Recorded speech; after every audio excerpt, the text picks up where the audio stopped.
Good morning, Borodza. How are you this morning?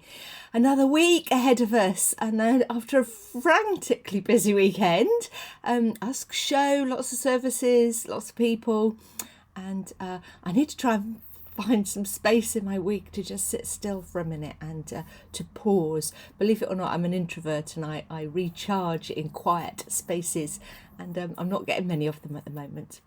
I need to tell you about my week last week because I had a couple of things that just converged. You know, sometimes you think, oh, okay, I wasn't expecting that and I wasn't expecting that. I need to have a look at it.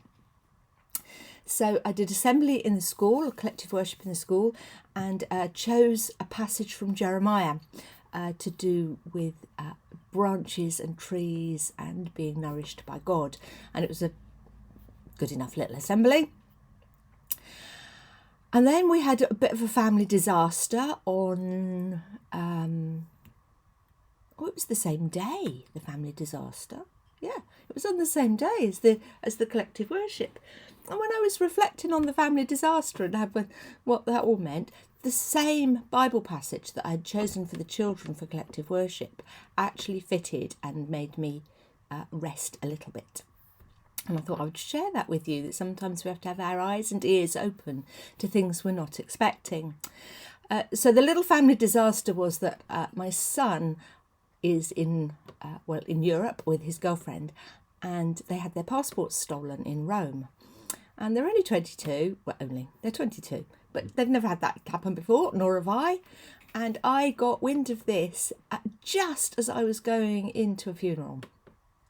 We have a group chat. Do you have those with your family members? So I've got lots of group chats with various family people, depending on what we want to talk about. This particular chat was the 4 siblings and me. And so I had to put my phone back in my pocket and go straight into this funeral, thinking, I can't deal with that right now, God. And it's a big emergency, and I don't know what to do about it. But I need to concentrate on what I'm doing. So that is what I did. And an hour later, when I was able to sit quietly in my car afterwards and I took out my phone, that little group chat had got 120 roughly messages all through from the various children talking to each other without their mother. And it was really clear straight away from their message that it was all sorted out. So the passport wasn't recovered, the passports were not recovered, but they'd been to the police station, they'd got the paperwork in place they needed, they'd found out where the nearest consulate was, and they had got a point. It was all going to unfold wonderfully. Okay, there's a damage to the car and there's some rucksacks stolen, but the key thing, bank cards had all been cancelled, so the key thing had been sorted out and was all fine and good. And so I'd had to hand this over to God, do what was needed to be done in terms of the funeral, which is always going to take priority because it's a time-pressured thing, and that family deserve my utmost attention, my undivided attention, and my very best. And meanwhile, everything else was working out as it should, as it could, in the best way. And I learned a lesson about parenting, that we don't always have to jump in. And I learned a lesson about life, actually, that we don't always have to be the rescuer. There are other people who are perfectly capable of helping, of stepping in. And that's not to say we shouldn't, but it is to say that we kid ourselves if we're indispensable. As a mother, I find that really hard. Anyway, shall I share the Bible verse with you that's just been coming back to me this week and has been relevant to school and was relevant to this situation and perhaps is something I just need to dwell in now.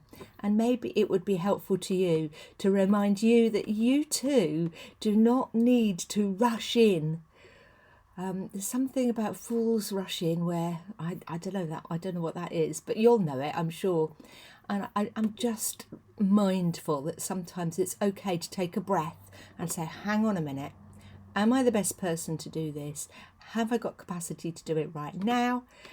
What are the other possible solutions to this scenario? And this was the verse that gave it to me. And it may not mean anything to you at all, but here we go.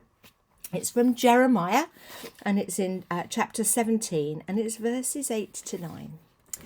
And this is what the prophet Jeremiah says. Blessed are those who trust in the Lord, whose trust is in the Lord. They shall be like a tree planted by water, sending out its roots by the stream. It shall not fear when heat comes, and its leaves shall stay green. In the year of drought it is not anxious, and it does not cease to bear fruit. Shall I read it again? Blessed are those who trust in the Lord, whose trust is in the Lord. They shall be like a tree planted by water, sending out its roots by the stream. It shall not fear when heat comes, and its leaves shall stay green. In the year of drought it is not anxious, and it does not cease to bear fruit. So my go-to reaction was to say, God, I can't deal with this right this minute. I have to do something else first. And God was good. The other children were good. Those siblings looked after each other. That was wonderful. But my ability to allow God to let that unfold and to only step in when I had the space and the energy was really healthy for my well-being. And it was also good for those young people because they got on with that and they sorted that out themselves. And it was part of the lesson that the children learnt. If we stay rooted to God, then we will remain a healthy branch on his tree, and we will be nourished, and we will be held stable. We will be given all that we need. So don't ever let your decision to do loads more and to rescue lots of situations separate you from your roots, from your trunk, from the branch that is healthy and that is giving you the nourishment you need to keep going. It's not a bad little lesson to start the week, is it? I hope you have a good one. I'm going to try and make some space in my week this week. So if I cancel, I won't cancel anything. But if I put you off for a week, if there's something new to come up, you'll understand what it's about. I'm making a little bit of space to catch up. Have a good one. Lots of love and God bless. Bye-bye.